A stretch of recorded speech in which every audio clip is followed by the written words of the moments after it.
You've heard of the RAM price crisis, haven't you? A time when the world seemed to hold its breath and money was worth more than gold. But let me tell you about the place where it all started, a small town called Pine Hollow, where the air felt thick with secrets. Pine Hollow wasn't just a town, it was a place where the old ways still lingered. The people there didn't talk much about the crisis, but they sure didn't forget it. You could feel it in the air, like the town itself was holding its breath. It was said that during the RAM price crisis, something happened in Pine Hollow that changed everything. Some say it was a curse, others a betrayal. But what they all agree on is that the town never quite recovered, and neither did the money. Now, as we sit here, wrapped in the warmth of this story, let me ask you, what do you think happened in Pine Hollow? Was it the money or something else? I'll tell you the rest, but first, let's take a moment to remember the silence that followed the crisis. You know, it all started with a simple idea, a way to make gas more affordable for folks who were struggling. Back in the early 1900s, a man named Frank RAM Price had a vision. He believed that no one should have to choose between heating their home and feeding their family. Frank wasn't just a businessman, he was a man with a heart.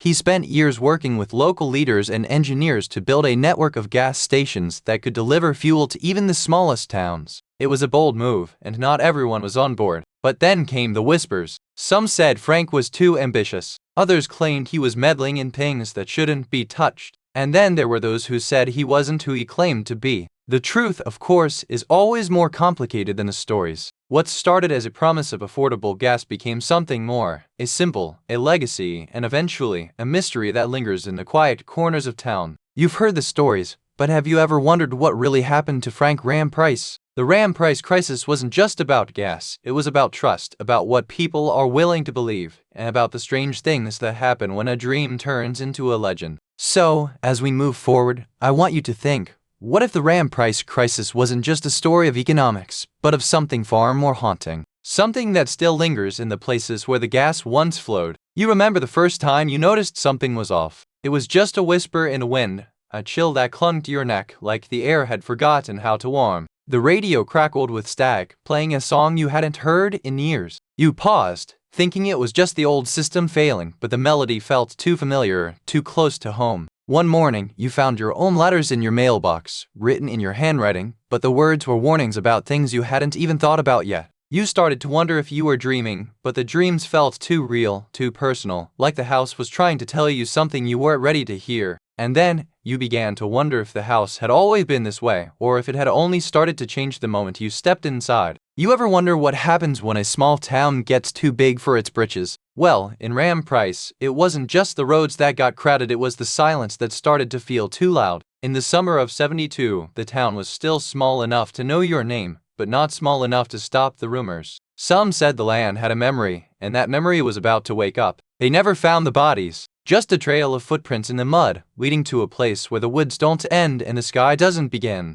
Some say it's a gateway. Others say it's just the land remembering who it used to be. Now, every time a new family moves to RAM Price, they're warned. But the silence is louder than ever, and sometimes you can hear it just before the next disappearance. I was told to stay away from the old Price place, but I couldn't help myself. The whispers in the wind were too loud to ignore, and the silence that followed was even louder. The first time I went there, I saw a woman in a black dress standing at the gate, her face obscured by the mist. She didn't move, just stared at me like she knew exactly who I was. The second time, I brought a friend. She saw her too, but she didn't run. She said the woman was watching over the house, protecting it from the wrong kind of people. The third time, I didn't go alone. I brought a priest. He said the Price family was cursed, and their ghosts were still waiting for someone to set them free. Now I know why they called it the Price place. Not because of money, but because of the price you pay when you cross the wrong ghost. We dug deeper, you see, into the old records, the yellowed pages, and the whispers of the past. The more we uncovered, the more it felt like someone was watching us from the shadows. One name kept coming up, over and over, like a ghost in the machine. RAM Price. The more we read, the more we felt the weight of his story pressing down on us. The record spoke of a man who had everything: wealth, influence, and a family that adored him. But then, one day, he vanished. No trace, no explanation, just silence. We started to notice things, strange patterns, odd coincidences, like the same name appearing in different places, or the same number showing up on different documents. It was like the past was trying to tell us something. And then there were the whispers, people who had seen him, or heard him, or felt his presence. It wasn't just a disappearance. It was like he was still here, waiting for us to listen. You ever notice how some stories just stop? like the last sentence is missing, and you're left wondering what came next. That's what happened with the Price family's last letter. It was written in 1947, just before the crash. The last line says, "We're safe, but the road is long." Then it ends. No signature, no date, just silence. Like someone cut the letter off mid-sentence. The mystery isn't the disappearance, it's why the letter was left behind. Like the family knew something was coming, but didn't have time to say more. Or maybe they were trying to warn someone. So here's the thing, we'll never know. But that's what makes it scary, isn't it? That one little detail that's always been there, but never explained. You've heard the stories, but have you ever wondered what the locals really think? Some say the RAM price crisis isn't just about economics, it's about something older, something buried in the soil and the silence. The old-timers whisper that the RAM price crisis started with a farmer's son who vanished in the woods. They say he was last seen near the creek where the rams used to gather. Some believe the rams themselves are cursed ancient beasts that once roamed free, now tied to the land and the price of their meat.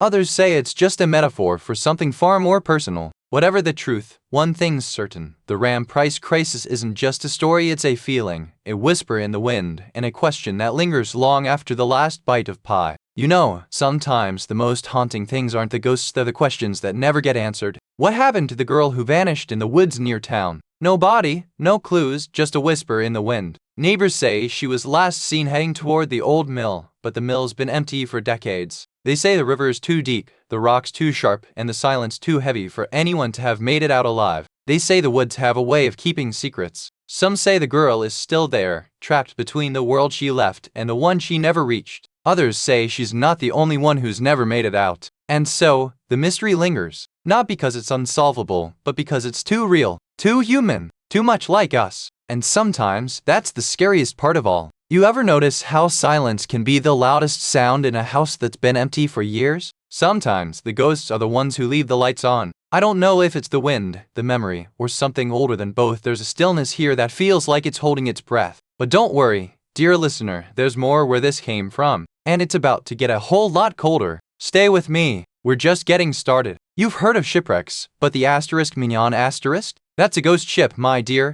A French luxury liner that vanished in 1918, leaving behind only a trail of whispers and a name that lingers like smoke in the dark. The asterisk mignon asterisk wasn't just any ship. It was a floating palace, with crystal chandeliers, velvet curtains, and a crew that treated the sea like a gentleman's club. But somewhere between the Azores and New York, it just disappeared. The last known sighting was a storm, my dear. The asterisk mignon asterisk was caught in a tempest, and the crew radioed for help. But the next morning, the sea was still, and the ship was gone like it had never been there at all. Since then, sailors say they see its ghost on clear nights, its lights flickering like stars, its shape a silhouette against the moon. They swear it's not empty, either. It's just waiting. Quick word from our sponsor. If this sounds like something you'd enjoy, take a look at the Stanley Quencher 40 Oz tumbler. There's a link and a QR code on screen right now, and in the description below. Alright, back to it. And so, the asterisk mignon asterisk became more than a ship.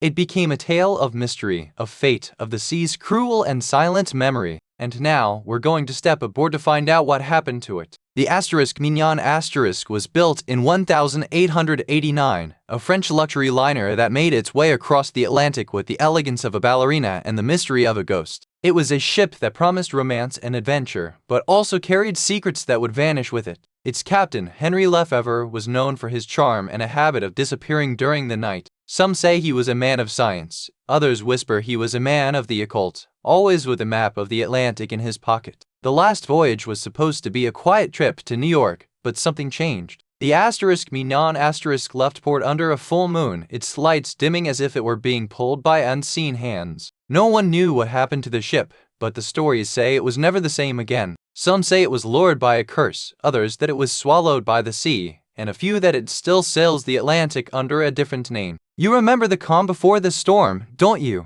The way the sea would roll in, smooth and quiet, like it was holding its breath. Then, just as the sun dipped below the horizon, the mignon would start to disappear. The first time it happened, it was almost funny. The captain said they saw the ship, but when they turned around, there was nothing. Just a line of whitecaps and a whisper of wind. Then the radio started playing. Static, then a voice. Not the captain's, not anyone's. Just a low, eerie hum, like the ship was breathing in the dark. The crew began to question their own minds. Had they really seen the ship, or had they been dreaming? The sea had always been a mystery, but this was something else. Something that didn't want to be found. And then, the disappearances started, not of the ship, but of the people who had seen it. One by one, they vanished. No bodies, no signs, just silence and a sea that had forgotten how to speak. You remember the sound of the ocean, don't you? A lullaby of waves, but on the night of the mignon it was different. It was a whisper, a warning, carried on the wind like a ghost trying to speak. The mignon was never the same after that night. The crew spoke in hushed tones, eyes darting toward the horizon. They said the sea had a voice and it had just begun to sing. They say the ship didn't sink, it just left, as if it had never been there at all. Some say it's still out there, waiting for the right moment to return. And now you're left wondering what was it that the sea was trying to tell us? And why did it take the mignon so quietly, so completely? I met a woman in Oregon who said she saw the mignon's ghost on a foggy night. She swore she saw a ship's silhouette, lit by a single, flickering lantern, drifting just off the coast. She said the light wasn't natural. It was too bright, like it was trying to guide someone or someone else away. Another sailor, now in his 80s, told me the mignon wasn't just a ghost. He said it was a warning, some kind of spirit trying to stop people from sailing that route. He described the sound of a bell, low and mournful, echoing across the water. He said it wasn't a bell at all, it was a voice, calling for help. These stories don't add up.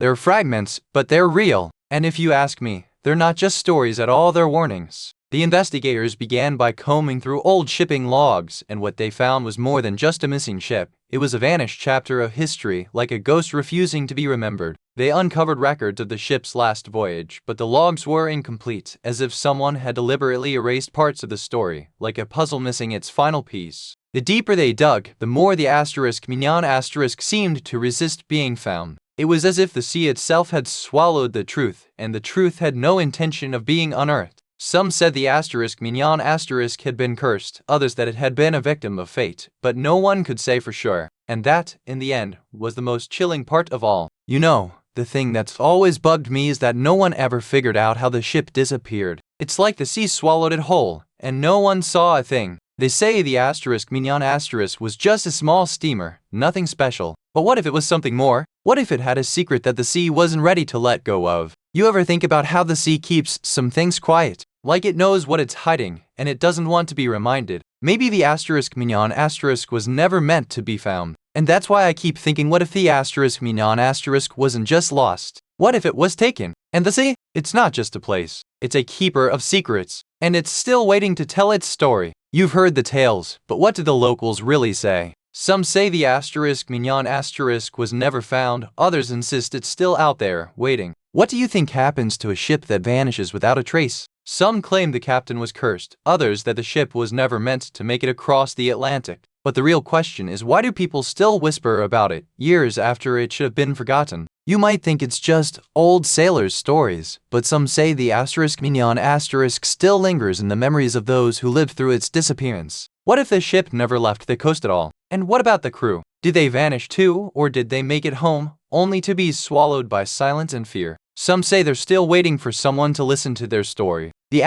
mignon is more than just a ship, it's a mystery that refuses to be solved. What if it's not just the ship that vanished, but the truth itself? So many years have passed, and yet the mignon remains a ghost in the wind, a whisper in the tide. We still don't know what happened to those poor souls, or if they ever made it home. Some say the ship still drifts through the night, its lanterns blinking in the dark, searching for a harbor it can never return to. Others believe it's just the sea, always pulling and pulling, never letting go. And so, the mignon lingers not in the water, but in the hearts of those who still wonder, who still listen, and who still hope for a story that ends with light. Perhaps, one day, the sea will tell us what it has kept for so long. Until then, we'll keep telling the story and waiting. You've been walking with me through the stormy seas of the past, and now, as the mist rolls in, I wonder if the mignon is still out there, waiting for the right moment to vanish again. There's a quiet truth in these stories, not just in the ghosts, but in the silence that follows when the last echo has faded and the sea is still.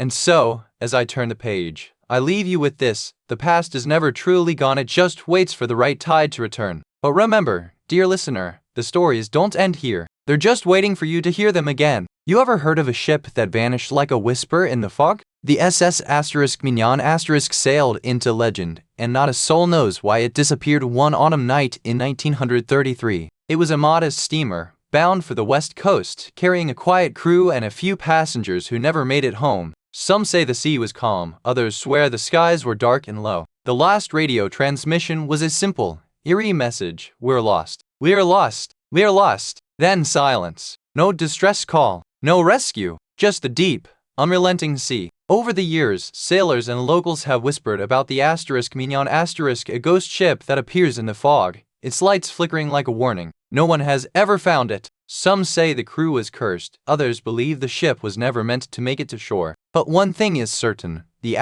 Mignon still sails, just not on the surface. You know, the Mignon wasn't just any old ship. It was a French luxury liner, all velvet and romance, built in the 1920s for the wealthy. It sailed the Atlantic like a floating palace, with ballrooms and dining rooms that made you forget you were at sea. But what really made the Mignon special was its captain, Pierre Lefebvre. A man of quiet strength and sharp eyes, he had a reputation for navigating even the stormiest seas with ease. Some say he could hear the whispers of the ocean. But then, one fateful night in 1934, the Mignon vanished without a trace. No distress calls, no wreckage, just a silence that lasted for decades. And no one ever knew why. Quick word from our sponsor. If this sounds like something you'd enjoy, take a look at the Amazon Echo Dub Tift smart speaker. There's a link and a QR code on screen right now and in the description below. Alright, back to it. To this day, people still wonder what happened to the Mignon. Was it a ghostly ship, or did it fall victim to something far more sinister? And why does it still seem to linger in the minds of those who remember it? You remember how the sky turned the color of old tea the morning they left. The Mignon was a beauty, all white and polished, but the air had that strange hush, like the world was holding its breath. The crew said it was just a storm coming, but the wind didn't feel like wind, it felt like it was whispering, like it knew something we didn't. The radio crackled with static, and then silence. No distress call, no voices, just the sound of the sea, and the feeling that the Mignon had never been there at all. The last message they sent was a simple, "All is well." But the world didn't hear it, and no one has heard from the Mignon since. You remember the night the Mignon vanished? The fog rolled in like a living thing, thick and slow, swallowing the harbor whole. The captain had warned us it would be a storm, but no one believed him, not even the crew. They said the wind howled like a wounded animal, and the sea turned violent, as if it had a will of its own.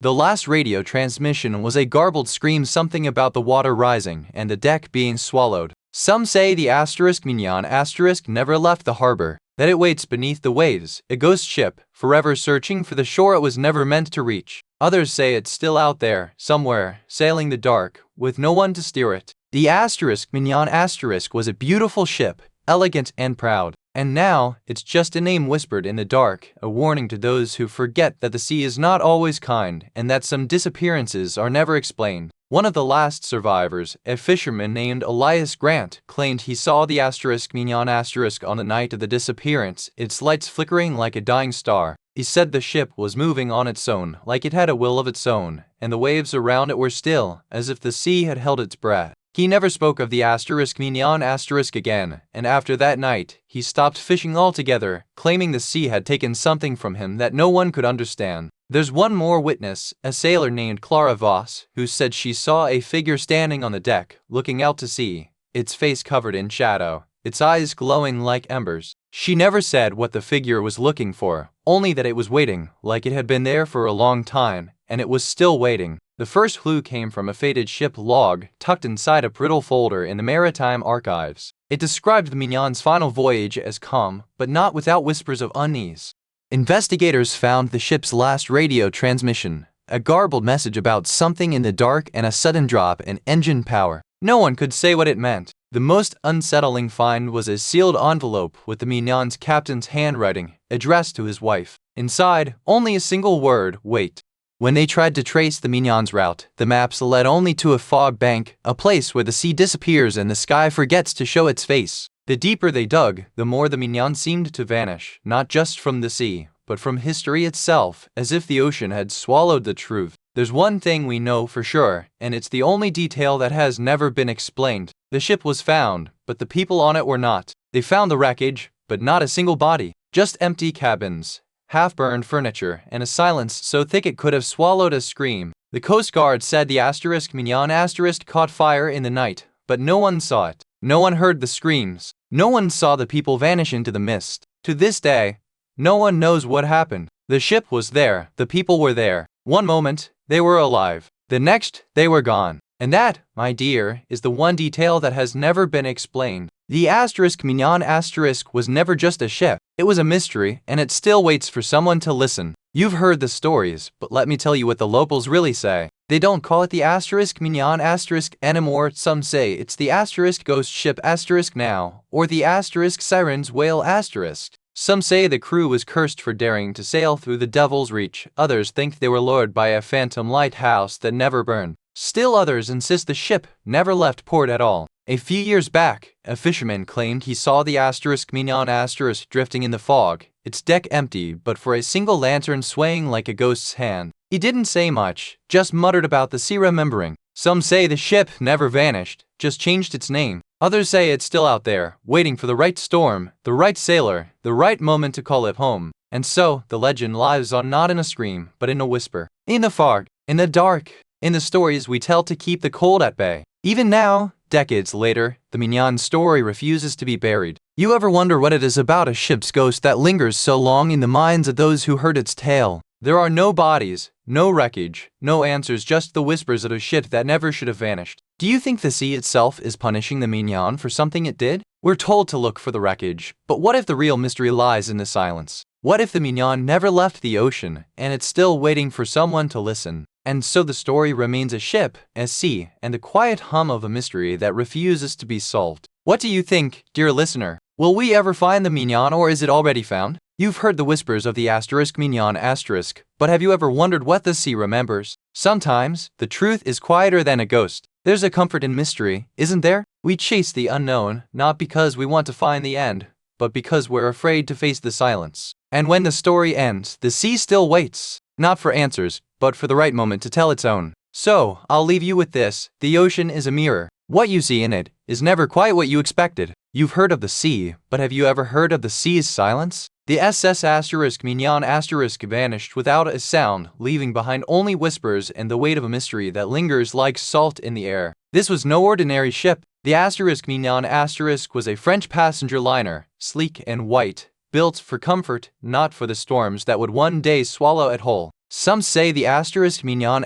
was never lost at all, that it still drifts in the Atlantic, a ghost ship, waiting for those who dare to seek its secrets. Others say the crew and passengers were never aboard to begin with, that the Mignon was a mirage, a story made to fill the void left by the silence of deep. Whatever the truth, one thing is certain: the Mignon has never been found, and the sea has never been the same since. You know, the Mignon wasn't just any ship. It was a stately, elegant French steamship, built in 1892, with a reputation for luxury and charm. It was the kind of place where you'd expect to hear piano music and see ladies in silk. But even the most elegant ships can have secrets. The Mignon was owned by the French company Compagnie Générale de Navigation, and it made its way across the Atlantic, stopping in ports like New York, Southampton, and Cherbourg. It was a regular traveler, like a friendly neighbor. The last known sighting of the Mignon was on July 25, 1924, when it passed through the Narrows near New York. The crew reported calm seas and clear skies. No one suspected the storm was just beginning.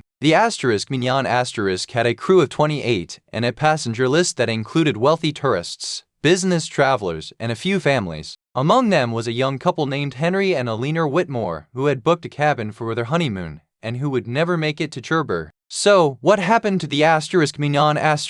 Was it lost to the sea, or did something more supernatural take hold? That's the story we'll uncover, and it starts with a storm, a ship, and the disappearance of a couple who never made it to shore. Quick word from our sponsor. If this sounds like something you'd enjoy, take a look at the Kindle Paperwhite e-reader. There's a link and a QR code on screen right now, and in the description below. Alright, back to it. You remember how the sky turned that shade of bruised blue on the morning of the Mignon last voyage? The kind of blue that makes you think the world's holding its breath. I remember it so clearly, like it was yesterday. The crew was quiet that day, like they could feel the weight of something unseen pressing in from the deep. Some said the sea was acting strange, like it was holding its breath too. I remember the captain's face lined and pale, like he'd seen too much. Then the compass started spinning on its own, like it couldn't decide which way to point. The crew tried to reset it, but it just kept turning, slower and slower, like it was trying to tell them something they weren't ready to hear. The last thing anyone saw was a shadow moving across the water, just before the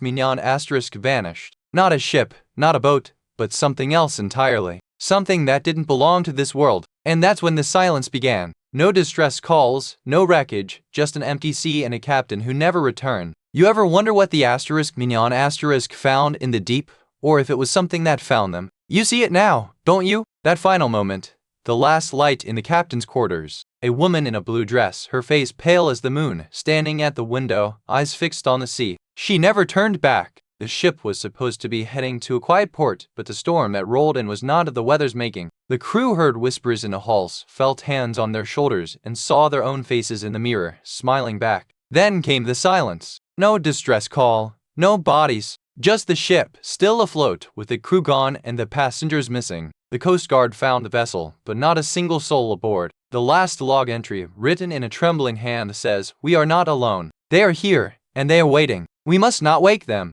And then, nothing. Just the sound of the sea, and silence that followed. To this day, the **Mignon* remains a ghost on the water, a place where the past refuses to be buried. Some say it's a warning, others believe it's a story waiting to be told. But the sea never forgets, and neither do the ones who vanished with it. I've spoken to a handful of people who say they saw the **Mignon* in the fog, or heard its whistle at night. One woman said she saw a ship with no lights, sailing straight into the storm. She said the ship looked like it was made of shadow, and the sails were just gone. No mast, no hull, just a shape in the dark, moving like it knew exactly where it was going. He said it was so quiet after that, he couldn't even hear the wind. Just the sound of the sea, and the feeling that something was watching him from the water. And then there's the woman who said she saw a figure on the deck, waving her hand like she was trying to reach for land or someone on the shore. She never said who the figure was, or if they were real or just her mind playing tricks. But she said they were dressed in a white dress, and their face was familiar. These stories don't prove anything, but they do make you wonder, what if the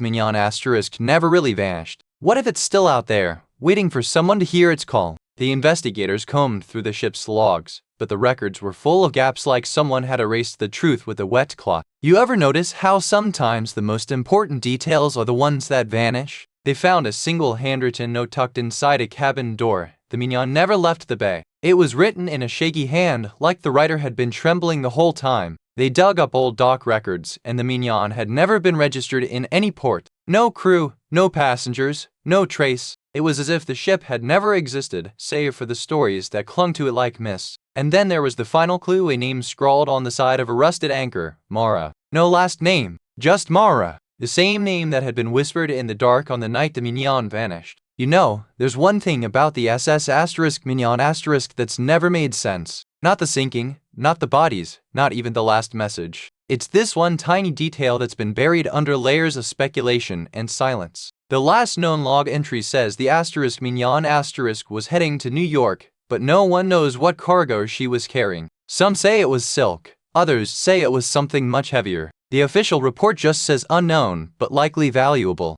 It's like the ship was a riddle wrapped in a mystery, and the answer was never written down. Some say the **Mignon* was never real, that it was a cover for something else. But that's just one more ghost in the fog. So here's the thing, dear listener. Sometimes the most haunting part of a story isn't what happened, it's what was left out. And in the case of the **Mignon*, that silence has been louder than any scream. You've heard the names Captain Delaney, the first mate, the cook. But what about the girl in the cabin? No one ever talks about her. Why do you think that is? Some say she was a stowaway, others that she was a maid who vanished when the ship left port. No one's ever found her belongings, but they say she still lingers, waiting for someone to remember her. There's a rumor that the ship's radio still picks up a faint voice in the dead of night, singing a lullaby in a language no one understands. Do you think it's hers? And then there's the tale of the last survivor, a man who claims to have seen her standing at the bow, holding a lantern, as the ship sank. But he died before he could say more. What do you think he saw? Some say the Mignon doesn't just vanish, it waits for the right person, the right time, and the right question.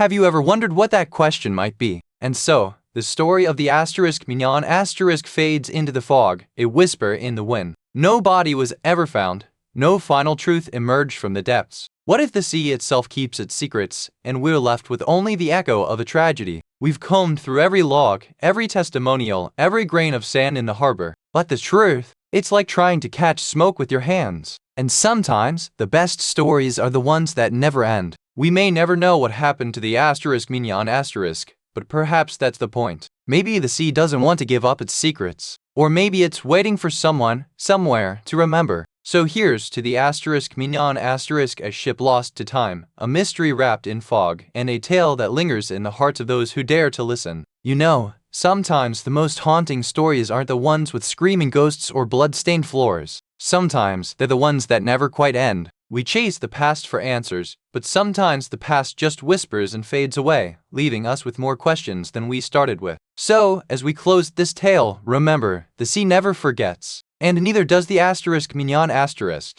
But don't worry, there are plenty more stories to come. Just remember to keep your doors locked and your windows open. You've heard of the Carlsbad Caverns, those glowing, otherworldly caves deep in New Mexico. But what if I told you they were once the scene of a crime so violent, it's still whispered about in the dark? These caves aren't just a tourist attraction, they're a labyrinth of stone and silence, where echoes linger like old secrets. And some say, the echoes still carry a scream. The story is buried in the rock, but it lives on in the air. Some say if you go deep enough, you can still hear the sound of footsteps echoing through the stone, like someone still running for their life. And if you listen closely, in the silence between the echoes, you might just hear a voice. Not from this world, just waiting. You ever heard of the Carlsbad Caverns? It's not just a tourist spot, it's a place where time folds in on itself, like the earth has memory. And in 1921, something happened there that's still whispered about, like a secret the rocks don't want to forget. Back then, the caves were still wild, uncharted, and full of wonder. But in 1921, they became a stage for something far darker. A group of men, some with ties to the law, others with a taste for danger, gathered there for a reason no one really knows. The story goes that they were there to map the caves, but something went wrong.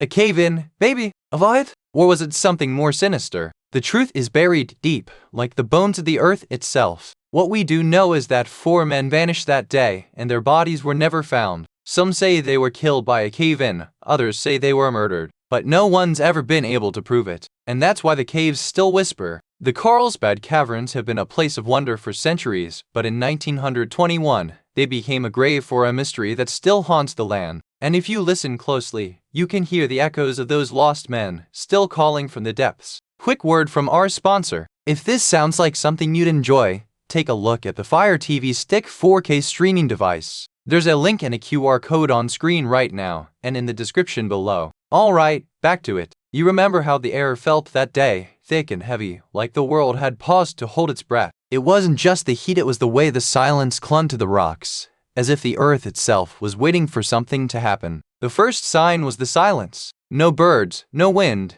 not even the usual hum of insects. It was as if the caverns had swallowed all sound, leaving only the weight of the unknown pressing down on you. Then came the smell of faint, metallic tang, like old blood on dry stone. It wasn't there when you arrived. It crept in during the afternoon, slow and deliberate, as if the caverns were whispering a warning. The guides said it was just the natural chemistry of the caves, the air thick with minerals. But you didn't believe them. You'd seen the way the rocks had shifted overnight, and the way the light had grown colder, like the earth itself was holding its breath. And then, just as the sun dipped below the horizon, the sound came, a low, resonant hum, like the caverns themselves were exhaling. It wasn't a sound, it was a warning. You ever wonder what happens when a group of people vanishes into the dark and no one knows why? In 1924, 6 men disappeared inside Carlsbad Caverns. No tracks, no tools, just silence. They were there for a survey, a routine expedition, but the caves have a way of swallowing things whole, like a throat full of stone and silence. No one heard a scream,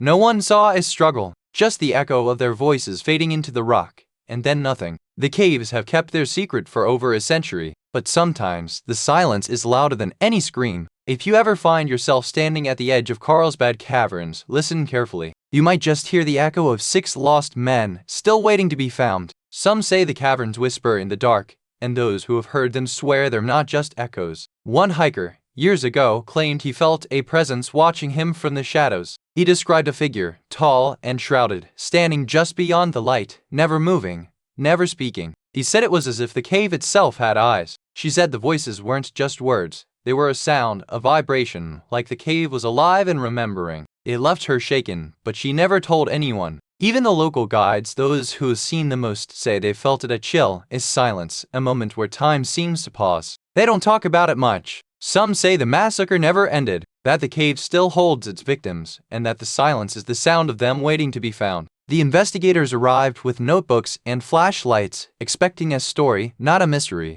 But the caverns had other plans. They found old maps, faded notes, and a single rusted lock in the wall. No key, no clue, just a silent invitation. Then came the whispers, soft, unintelligible, coming from the walls. The team froze, unsure if they were hearing the past or the present. The temperature dropped. The air smelled like damp stone and something older, something that had never been meant to be disturbed. They tried to leave, but the path back was gone. The caverns had claimed them, and the silence that followed was louder than any sound. You know, the real mystery isn't the massacre itself, it's what they didn't find. The one thing that should have been there, but wasn't. They found the body, but not the rest. Not the tools, not the weapons, not even the clothes. Like someone had wiped the evidence clean with a cloth dipped in the morning mist. No one knows what happened that night. No one knows what they were looking for. But the cave, it remembers. And it's not telling. The one detail that has never been explained is why they didn't take the body. It wasn't lost. It was left. And that, dear friends, is the most unsettling thing of all.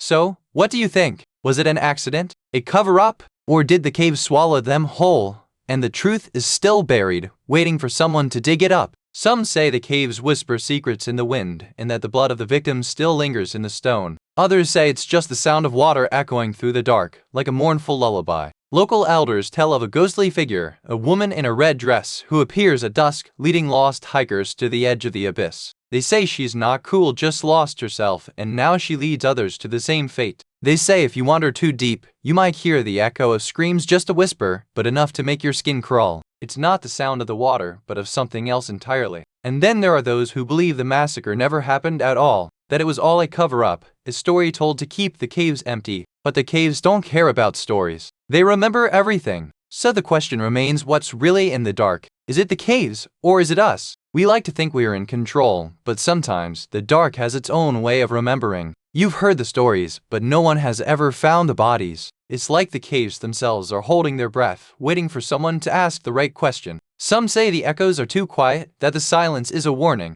Others think the caves are just too big, too deep, and too full of secrets to ever be solved. Maybe the caves are not just haunted by ghosts, but by the weight of history, of lives lost, of questions left unanswered. And maybe, just maybe, the answer is still out there, waiting for someone brave enough to listen to the silence. You've walked through the dark with me, through caves and cold cases, through the ache of the unsolved. And now, as the firelight fades, I wonder what lingers in the silence when the echoes are gone. Sometimes, the stories don't end. They just wait, like the wind in the caverns, like the whisper of a name no one remembers. And maybe, just maybe, they're still listening. Now, if you'll excuse me, I have another tale to tell, one that's waiting just beyond the light, in the dark where the stories begin. Stay with me, dear friends. The stories are never far, and the dark, it's always listening. You've heard of the Atlantic, but have you heard of the *Mignon*? A luxury liner, sleek and white, that vanished without a sound, just like that. It wasn't a ghost ship, not at first. It was a real, beautiful vessel, full of travelers, all hoping for a smooth voyage. But the sea has a way of swallowing the proud. The *Mignon* was last seen heading south, chasing the trade winds. But no radio signal ever came through. No distress call, no wreckage, just silence. And now, decades later, some say you can still hear it, faint, distant, like a song from another time. A lullaby, sung by the sea itself. So, what do you think happened to the *Mignon*?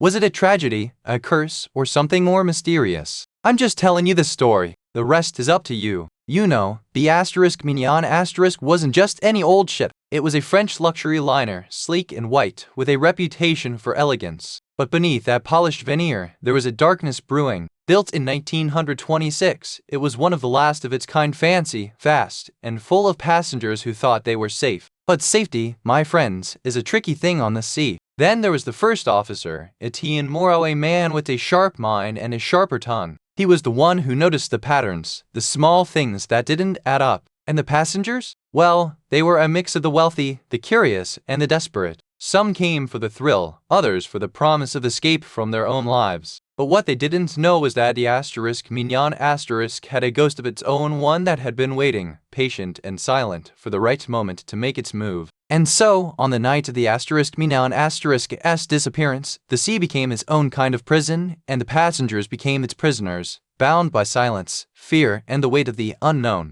You remember the day we first heard about the Mignon, don't you? That calm, sunny morning when the captain said, "We're off to the Caribbean, just a little cruise, no worries." But you could tell, even then, there was something in his eyes, like he knew the sea had other plans. The first sign was the silence. No laughter, no chatter, just the hum of the engines. The crew kept to themselves, and the passengers, well, they started to whisper. "Did you hear that?" someone would say, and the next moment, no one would remember what they heard. You know what's stranger than that? The captain didn't leave. He stayed on the ship, as if he were waiting for something or someone. The passengers kept asking him questions, but he'd just smile and say, "You'll understand when you get there." And they didn't. Not really. Quick word from our sponsor. If this sounds like something you'd enjoy, take a look at the Apple AirPods 2nd generation. There's a link and a QR code on screen right now, and in the description below. Alright, back to it. The last thing they heard was the sound of a door slamming shut. Not in the cabin, not in the engine room, just the main deck. And then silence. Not the kind of silence you can break with a shout, but the kind that wraps around you like a shroud and makes you wonder if you're still on the ship at all. And that's when the real trouble started. The ship didn't sink. It didn't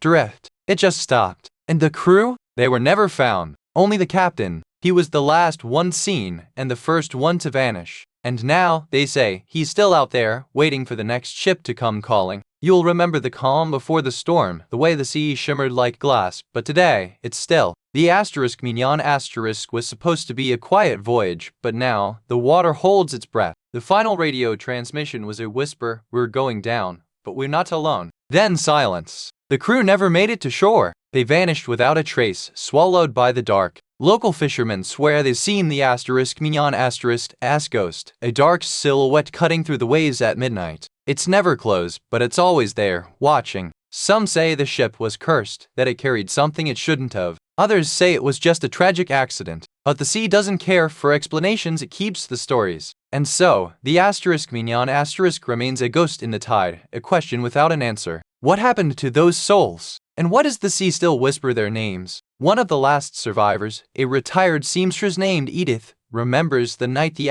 Mignon vanished. She said the sea was calm, the sky deep, bruised gray, like a bruise on a child's cheek. She told me the ship's bell rang louder than it should have, like a ghost trying to wake the living. The crew called it the voice of the deep, a warning, they said, but no one listened. A dock worker named Frank claimed he saw the ship's figurehead, carved like a woman in distress, reaching toward the sky as if pleading for help. He said it looked like it was made of bone and sorrow. He swore the figurehead wasn't made of wood at all, it was made of the ship's own passengers, their faces etched into the wood, their hands outstretched toward the void. Even now, decades later, the Mignon haunts those who dare to listen. Some say it's not a ghost, it's a message, a reminder that the sea takes what it wants and never gives it back. The investigators started with the ship's log, but it was like reading a bedtime story, too clean, too quiet. Every entry seemed to erase the chaos. You ever notice how some stories just disappear? They found a sailor's journal tucked in a locker, ink faded, but the word sharp. He wrote about a storm, a compass that spun wildly, and a sound like a child's laughter echoing through the hull. That's not a ship, it's a lullaby for the lost. They checked the radio logs, but the only thing that played was a single, looping recording of a woman's voice saying, "Don't leave me behind." It didn't stop. It didn't fade. Just echoed through the static like a ghost trying to be heard. The deeper they dug, the more the ship seemed to rewrite itself. One moment, it was a luxury liner, the next, a haunted vessel with no crew, no records, and no memory of ever existing. It's like the sea forgot it ever happened. And then there was the final piece of the puzzle, a map, drawn in charcoal, with a single mark near the ship's last known coordinates. It was labeled * here, they began to fade. You ever wonder if some stories are meant to be forgotten? You know, there's one thing they just can't explain. The Mignon vanished with all hands, but not a single piece of wreckage was ever found. Not a scrap, not a single item. It's like the sea swallowed the whole thing whole. They say the ship was never found because it never existed. Some say the records were faked. Others say the captain was a fraud. But the real mystery is this: if the ship didn't exist, how could it vanish? And how could it take so many lives? Maybe it's not a ship at all. Maybe it's something else. A trick of the sea, a mirage, or a ghost that never meant to be found. But if you ask me, I think it's more like the sea *, wanted * to keep the * mignon * hidden. So here's the real question. If the * mignon * never existed, why do so many people still believe in it? Why do so many still search for it? Maybe we're not looking for a ship. Maybe we're looking for something else. You'll find the truth in the silence, in the fog, in the sea. But be careful. Sometimes the sea doesn't want you to find it. You've heard the names Captain Jameson, the stowaway, the storm that swallowed the ship whole. But what if the real mystery isn't in the past, but in the present? What if the Mignon is still out there, waiting for someone to listen? Some say the Mignon never left the port, that it's still in the harbor, hidden beneath the surface, its hull creaking like a child's toy in the dark. Others say it's not a ship at all, but a ghost ship, a warning. There are those who believe the Mignon is still sailing, just not on the sea. Some say it drifts through the woods, the mist, the dreams of those who dare to listen. Others say it's not a ship at all, but a memory. And then there are the whispers of voices in the wind, of a bell that rings at midnight, of a name that's never been spoken. The Mignon is more than a ship. It's a story, a warning, a question that still lingers in the dark. And so, the story of the * mignon * fades into the shadows, like the last flicker of a candle in a storm. We are left with questions, not answers. To this day, no one knows what became of those souls on board. Some say they're still waiting for someone to listen, to remember. The * mignon * was more than a ship. It was a promise, a dream, and a warning. And it vanished like smoke. In the end, the truth may never be found, but perhaps that's the real ghost what we're left with when the story ends. So, I'll leave you with this. If you ever feel a chill or hear a whisper in the dark, maybe it's not the wind. Maybe it's a story waiting to be told. You know, sometimes the most terrifying things are the ones that never make a sound, like the silence between the waves, or the stillness of a ship that's never come home. The * mignon * wasn't just lost to the sea, it was lost to time, and maybe to something else entirely. Something that still waits in the dark. We'll leave you with this. If you ever hear the sound of a ship calling in the distance, and it doesn't answer, don't look back. Just keep walking. And remember, the sea doesn't forget. Now, if you'll excuse me, I've got another tale to tell about a house that never sleeps, and the ghosts that still live there. You've heard the stories about the Gollins Mine, haven't you?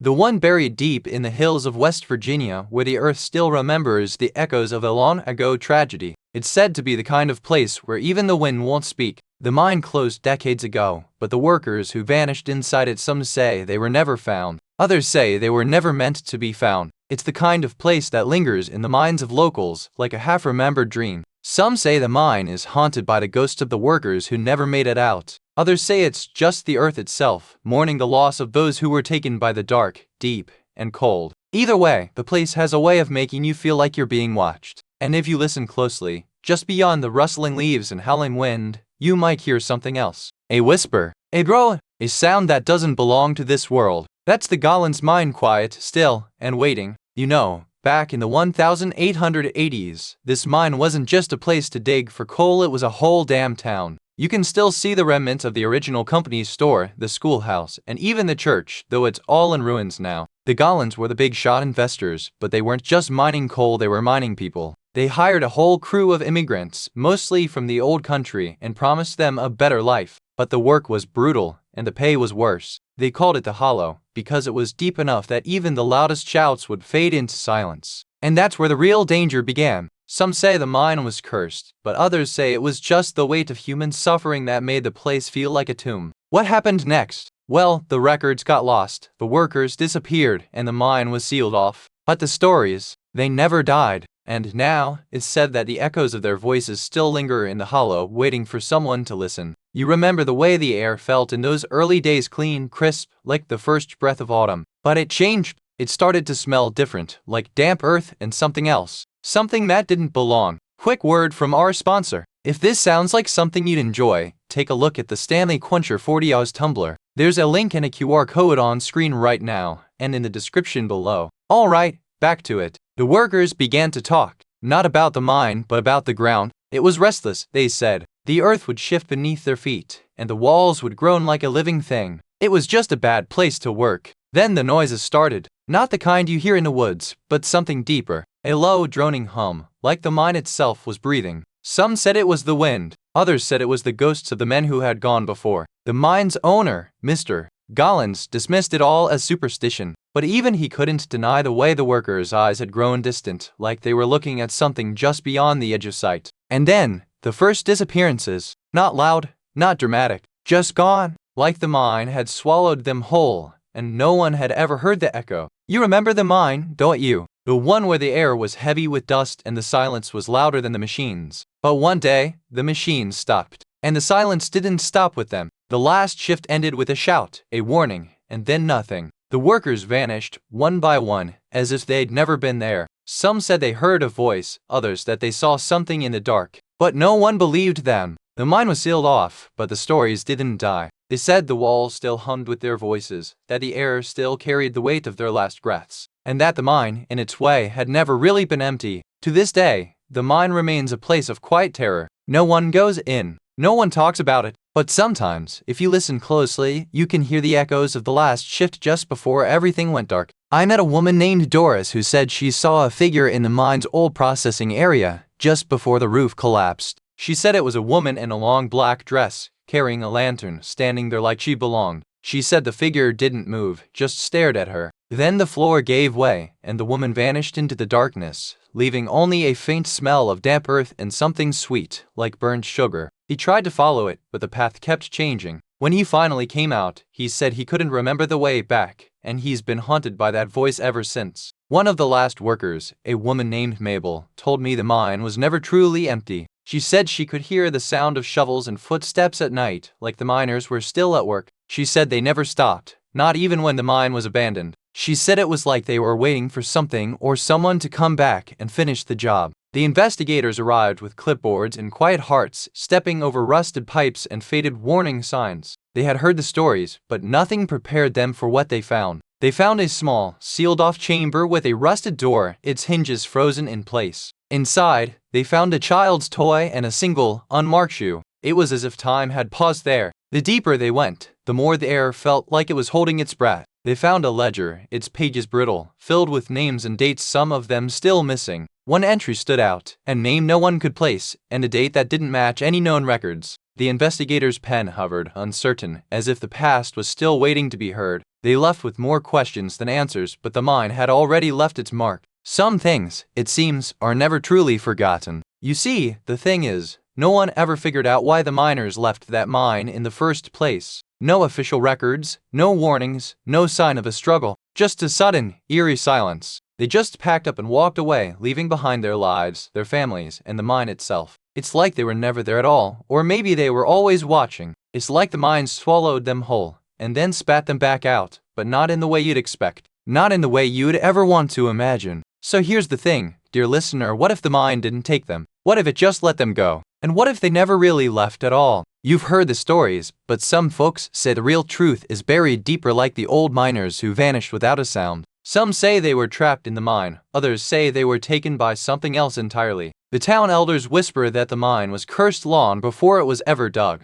They say the ground itself is alive, and the rocks remember every breath taken beneath them. Some say the mine never truly closed, that the echoes of their voices still live there, trapped between the rock and the void. Others say the ghosts are still waiting for someone to listen. It's not just the miners who are forgotten. The mine took more than just lives, it took the truth, and the town has spent decades trying to remember what was lost. Even now, the Gollins mine still holds its secrets close. No one knows for sure what happened that final night, and the silence is louder than any scream. The sheriff's report was vague, and the families didn't want to talk. But they all knew the truth, something went wrong, and it's been buried with them. We've combed through every scrap of evidence, but the mine still guards its ghosts. The only thing we've found is a pocket watch, stopped at 10:17 p.m. Some say the mine is a place where time stands still, and the lost are never truly gone. Others say the silence is a warning, don't look too closely, or you'll be the next one. And so, the story fades into the cold stone, waiting for someone to listen. Will you be the one to finally hear what the mine has to say? You know, sometimes the most powerful ghosts aren't the ones that shout or scream. They're the ones that linger in the silence, waiting for you to hear them. And when the wind picks up, it carries not the sound of a storm, but of whispers, soft and familiar, like a name you once knew but can't quite place. So when you're done here, I'll be right back. But don't be surprised if you hear something waiting for you in the dark. And if you do hear something, well, you might just want to remember, the most haunting stories are the ones we carry with us long after the lights go out. You've heard the whispers of Saint Croix, haven't you? A crumbling French asylum with walls that don't just echo, but wail. They say it's the sound of souls trapped in the stone, screaming for release. Once a place of hope and healing, it became a prison for the broken. Patients were locked away, their cries swallowed by the thick stone. Now, the walls remember. And then came the wails. Not the sound of the wind, but something deeper. A sorrowful, human cry, rising from the very bones of the building. Some say it's the spirits of the patients, trapped between life and death. Others believe it's a warning this place isn't meant to be disturbed. But what if the walls are just telling a story we've forgotten? One that's been waiting to be heard. Are you ready to listen? You've heard the whispers of the Asylum of Saint Croix, but do you know where it all began? It started in the heart of 17th century France, a place where the church and the crown danced a dangerous waltz. The abbey was built on sacred ground, but not all who lived there were saints. It was a place of healing and of punishment. The nuns, known as the Daughters of the Cross, were both caregivers and jailers. The first patients were brought in under the cover of night, bound and gagged, their cries muffled by the heavy doors. Some were locked away for years, their fates unknown to all but to nuns who tended to them. But the true history of Saint Croix is not just about suffering, it's about the people who built it, who lived in it, and who were buried beneath its walls. Every stone holds a story, and every story has a voice. You know, sometimes the first sign is just a whisper, like the wind through the trees, but not quite. It's the way the air feels different, like the walls are holding their breath. Then there's the sound, a low, keening wail that seems to come from everywhere and nowhere at once. You can't tell if it's the wind, the pipes, or something else entirely. The staff started hearing it too, a sound that made their skin crawl and their hands tremble. It was like the walls were trying to tell them something, but they didn't know how. They tried to ignore it, to pretend it wasn't there, but the wails grew louder, more frequent, and somehow, they began to feel the weight of the past pressing down on them. One by one, the whispers turned to screams, and then, the walls began to speak in voices that hadn't been heard in over a century. You remember the whispers, don't you? Those soft, almost musical sounds that rose from the stone walls at night, like a child's lullaby gone wrong. It was the nurses who first heard it, just before the first patient vanished. The sound grew louder each night, until it was clear it wasn't just a trick of the mind. It was a call, a plea, a warning, something the living couldn't ignore and the dead couldn't stop. Quick word from our sponsor. If this sounds like something you'd enjoy, take a look at the Apple AirPods 2nd generation. There's a link and a QR code on screen right now, and in the description below. Alright, back to it. The last patient to disappear was a young woman named Madeline, who had been admitted after a violent breakdown. She claimed she heard the walls talk to her, that they promised her freedom if she would just stay quiet. No one ever found her, but the whispers never stopped. They grew louder, more desperate, until they turned into wails, deep, mournful cries that echoed through the halls like the soul of the asylum itself was screaming. To this day, the walls still whisper, and if you listen closely, you can hear them calling for Madeline, and for anyone who dares to stay too long in the arms of the asylum. I spoke to a retired nurse who once worked at Saint Croix, and she said the walls would weep at night. She swore she heard the sound of a child crying, echoing through the halls like a ghost trying to find its way home. One night, she tried to follow the sound, only to find the corridor empty. She said the crying stopped the moment she turned back, like the walls had swallowed the child whole. Another witness, a former patient's son, told me he heard the walls scream on the night his mother vanished. He said it wasn't just sound, it was a feeling, like the building itself was in pain. He never found her, and he still hears the screams sometimes. He says they're not just voices, they're warnings, trying to tell us something we've forgotten. These testimonies are more than stories, they're echoes of a place that refuses to be forgotten. What did they see? What did they hear? And why did the walls still cry? We started with the old blueprints, those yellowed pages from the 1800s, and it was like reading a ghost's diary. Every room had a name, every corridor a whisper. The basement, they called it the Chamber of Echoes, and it had no door, just a rusted iron gate that groaned when you tried to open it. Then there was the scent like damp linen and something older, like the ghost of a long-forgotten patient. It clung to the back of your neck, like a warning. The most unsettling thing was the temperature. The hallway where the wails came from was always a few degrees colder than the rest of the building. And then there were the symbols, etched into the walls in a language no one could read, like a message from the dead to the living. You know, the thing that still haunts me about this place is not the screams or the shadows, it's the silence. The silence that follows every wail, like the walls are holding their breath. They say the walls are alive, but I think they're just waiting for someone to ask the wrong question, to step into the wrong room, to listen too closely. No one knows where the sound came from. No one knows who was in the room when it happened. And no one ever will. That's the thing, this place is a puzzle with missing pieces. Sometimes, I wonder if the walls are trying to tell us something. But if they are, they're speaking in a language we can't understand. And maybe never will. You've heard the whispers, haven't you? That the walls of St. Croix don't just echo with the past, they hum with something older, something still alive. What if the true story isn't in the records, but in the voices that still call out from the stones? Some say the asylum was built on a burial ground, a place where the dead weren't meant to rest. Others say the monks who built it were cursed by the very souls they tried to save. What if the walls are not just holding memories, but a warning? Local kids still tell stories of hearing the wails at night, but they always say it's just the wind or the old stones. But you know what they don't say? That the wind doesn't sound like a woman crying, and the stones don't hum. So what if the truth isn't in the records, but in the silence between the words? What if the walls are still speaking, and we're just not listening hard enough? There's still no official resolution to the case, no closure, no final word. The files are sealed, the records are sparse, and the truth seems to have been buried along with the bodies. Some say the walls still whisper, that the echoes of the lost still linger in the silence between the cracks. Others say it's just the wind, or the memory of a place that never truly died. But the locals still tell the story, not as a warning, but as a promise. That somewhere, somehow, the truth will rise again, and the walls will speak once more. And maybe, just maybe, the walls are listening. Maybe they're waiting for someone to ask the right question, to listen with more than just ears. You know, sometimes the most haunting things are the ones that whisper the quietest truths. And sometimes, the walls remember more than we ever could. The walls don't just hold stories, they hold the weight of every heart that ever beat inside them. And some hearts never quite left. And as you turn the page, I hope you'll carry with you the feeling of those walls, not just their silence, but the echo of lives that once lived, and maybe still do. Now, if you'll excuse me, I have another story to tell, one that might just make you look twice at the walls around you. Before you go, if you enjoyed this, please give it a like and subscribe so you don't miss the next one. And tell us in the comments what you'd like us to make next. We read every single one. Thank you so much for watching.